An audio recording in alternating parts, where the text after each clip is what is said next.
Daf Yomi. Tractate Bava, page 98. B, top of the page with the words Id Ika Sahadi. If there are witnesses who know what was written in the promissory note, they should write a new proper promissory note for him, and there will not be any loss. And if there are no witnesses, how do we know what was written in the promissory note in order to assess liability? Bava says, let it refer to a case where the one who burned the promissory note trusts the creditor with regard to the details of the promissory note, despite the concession of the one who burned the promissory note with regard to the amount of the debt. Bava holds that he is exempt, since the value of the debt is not inherent in the actual paper. Okay. Rav Dimi Bar Chanina said, the statement of Rabbah is the subject of a dispute between Rav Shimon and the rabbis, according to the opinion of Rabbi Shimon, who says that an item that causes financial loss is considered to have monetary value. The one who burned the promissory note is liable. According to the opinion of the rabbis, who say that an item that causes financial loss is not considered to have monetary value, he is not liable. Rabbah holds in accordance with the rabbis, and therefore rules that one who burns a promissory note is exempt from liability. I'm almost certain that we don't paskin in this way, but I'm not sure. Okay. Rav Huna, the son of Rav Yehoshua, objects to this. Say that you heard the opinion of Rabbi Shimon, that an item that causes financial loss is considered to have monetary value with regard to a case where you damage an item that has intrinsic monetary value in accordance with the statement of Rabbah. As Rabbah says, if one robbed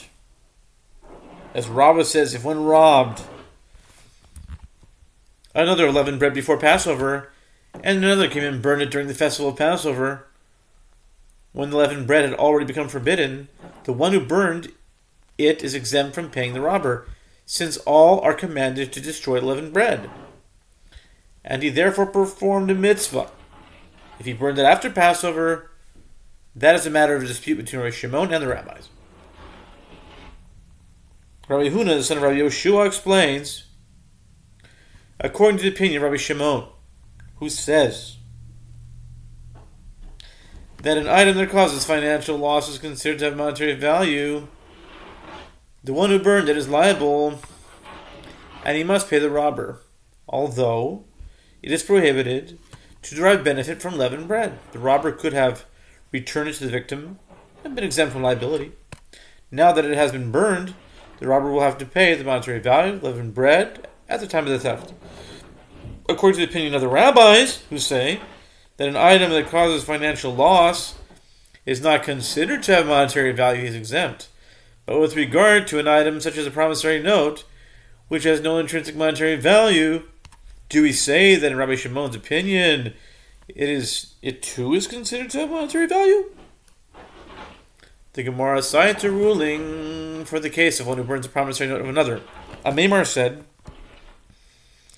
the one who rules that there is liability for damage caused by indirect action collects, in this case, the value of a proper promissory note.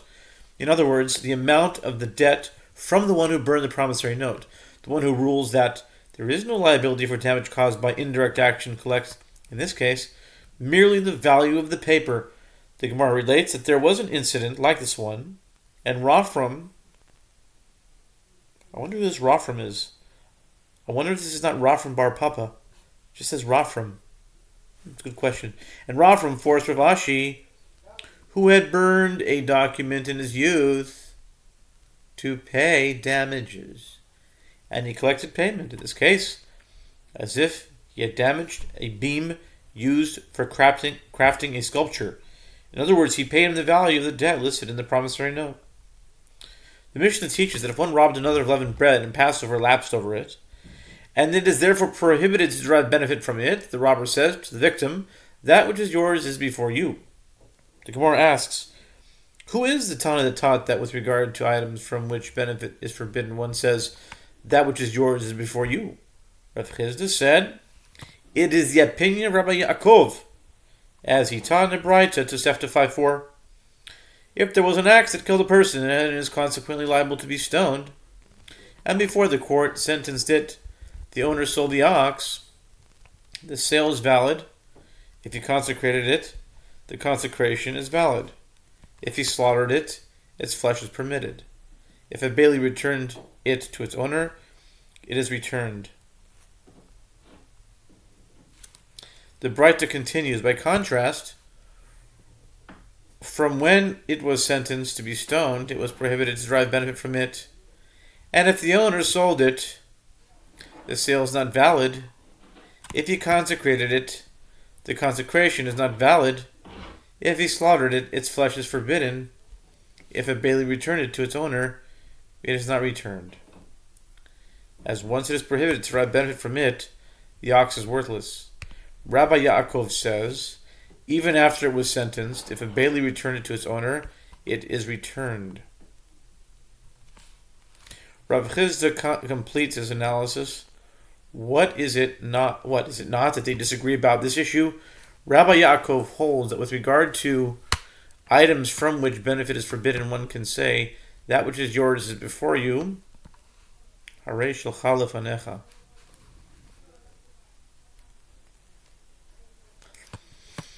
And the rabbis hold that with regard to items from which benefit is forbidden, one cannot say, that which is yours is before you.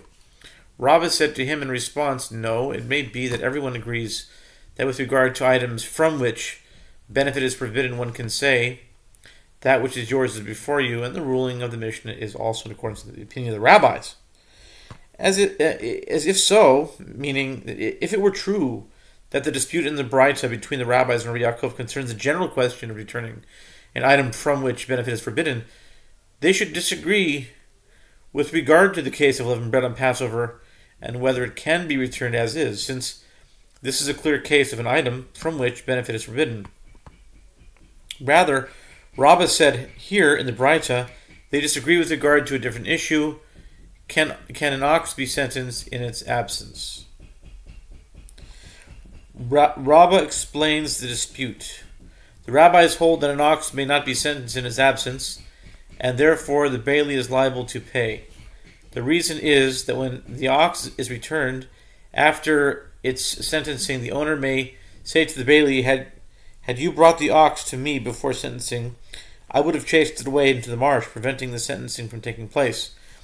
Now, since you did not return it to me before it was given to the court, you have given it to one with whom I cannot litigate, as the court was sure to sentence it. Therefore you must pay me and not return the ox. As Rabbi Yaakov holds that an ox may be sentenced even in its absence, and the claim of the owner of the ox is not accepted.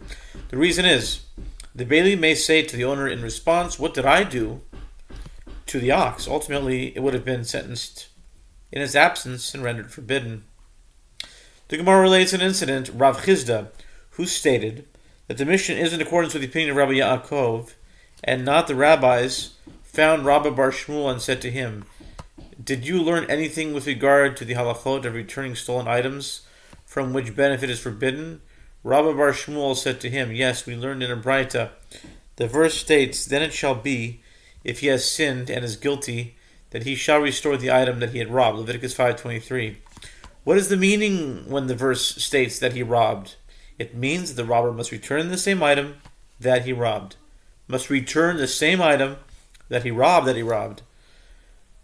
The Braita continues, from here the sages stated that if one robbed another of a coin, then it was invalidated, or of produce, and it was rotted, or of wine, and it was fermented, or of truma, and became ritually impure, or of leavened bread, and Passover lapsed over it, or of an animal, and a sin was performed with it, or of an ox that had not been sentenced, he can say to the robbery victim, that which is yours is before you. The Gemara notes, who did you hear say that before the ox was sentenced it can be returned, but after it was sentenced it cannot? It is the rabbis who disagree with Rabbi Yaakov in the Braita. This Braita teaches that if one robbed another of leavened bread and Passover lapsed over it, he can say to the robbery victim, that which is yours is before you. This disproves the analysis of Chisda, as even the rabbis agree that an item from which benefit is forbidden is returned as is. Rav Chisda said to Rabba bar Shmuel, if you find the sages, do not say anything to them. In other words, do not publicize that I erred. Okay? We do find in the Gemara where people dafka the other way.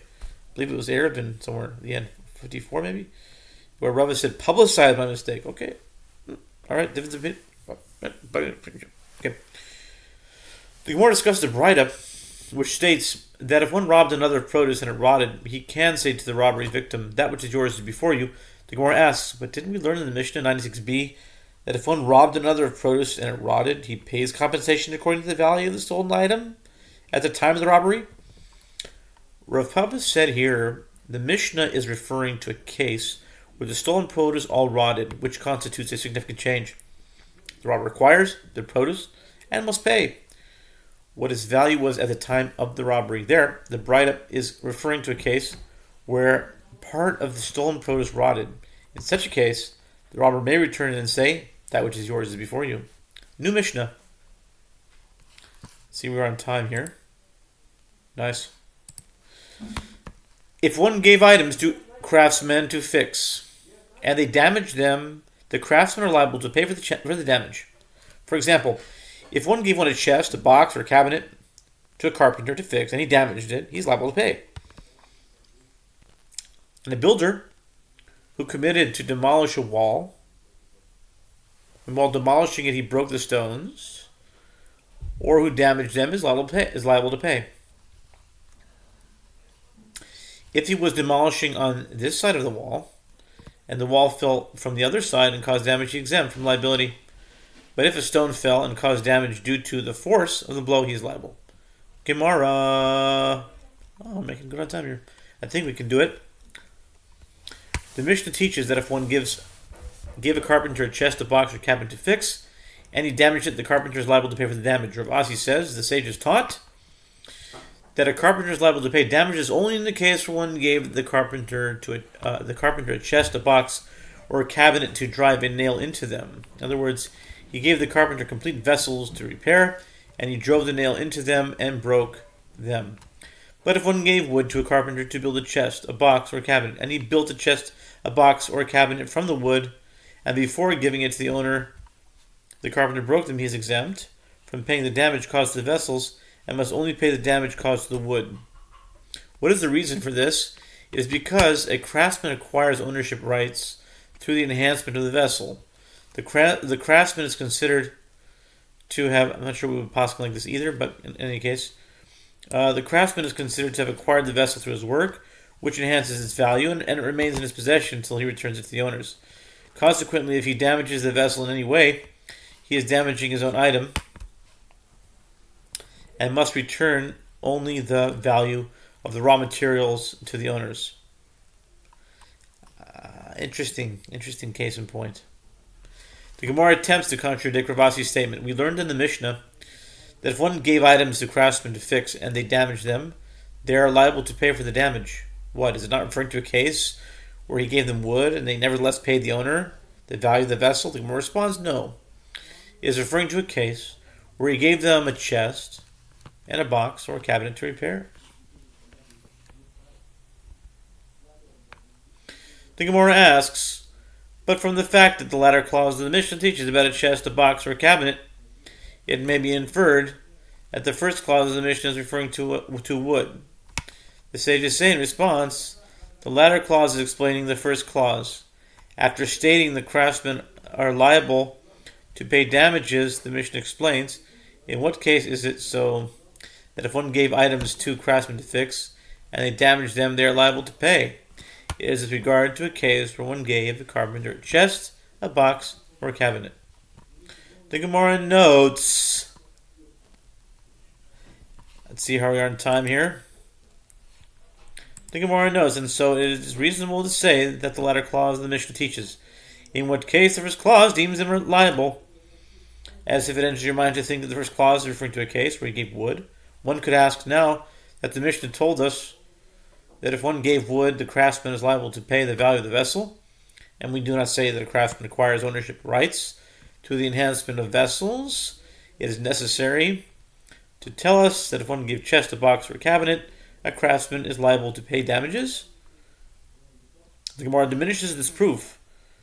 If it is due to that reason, in other words, if that is the manner in which the explanation of the Mishnah is refuted, there is no conclusive argument because that claim can be refuted by saying that the Tana taught that the latter clause to shed light on the first clause, so that you would not say that the first clause is referring to a case where one gave the carpenter a chest, a box, or a cabinet, but had he given wood, the carpenter would not be liable. Therefore, the Mishnah teaches the case of one who gave a carpenter a chest, a box, or a cabinet in the latter clause, and it follows by inference that the first clause discusses one who gave the carpenter wood, or even so, the carpenter is liable to pay damages. It is therefore impossible to prove the Rav Asi's statement from the Mishnah. The Gemara suggests, let us say that the Mishnah on 100b supports the opinion of Rav Asi with regard to one who gives wool to a dyer.